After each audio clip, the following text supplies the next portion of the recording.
Donc, si par contre votre prospect est satisfait, tout de suite il faut demander des recommandations parce qu'il vient de vous dire qu'il est tout à fait content de la prestation que vous lui avez apportée et donc il n'y a absolument aucune raison qu'il ne génère pas de recommandations et donc qu'il n'accepte pas de vous donner le nom de deux ou trois personnes qu'il connaît qui peuvent avoir besoin de votre service et que vous pourrez appeler de sa part.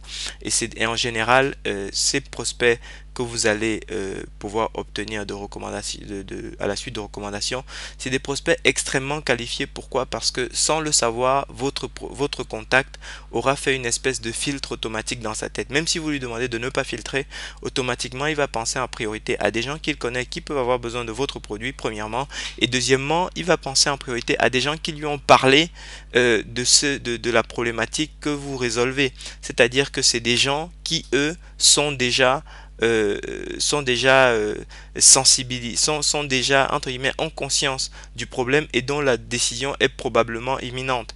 C'est automatique, c'est naturel, quoi que vous fassiez, votre nouveau client à qui vous allez demander des recommandations fera ce filtre-là dans son esprit et donc vous donnera le nom de personnes que vous pourrez que vous pourrez en fait convertir beaucoup plus rapidement que tous les prospects que vous avez eu par le biais de la publicité, même par le biais de Google AdWords. Et puis surtout, lorsque vous appelez de la part de votre client, de votre nouveau client, évidemment, vous capitalisez sur toute la crédibilité que ce client a passé parfois des mois, des années, des dizaines d'années à construire auprès des personnes qu'il vous recommande. Donc ça, c'est la partie recommandation elle doit être un élément absolument déterminant, absolument capital dans vos efforts marketing. Malheureusement, beaucoup d'entrepreneurs négligent cet aspect alors que c'est véritablement c'est une véritable mine d'or dans le développement de votre business. Et c'est un système, c'est une partie exactement au même titre que toutes les autres étapes, que tous les autres blocs de conversion de votre prospect. C'est une partie qu'il faut absolument automatiser dans votre marketing.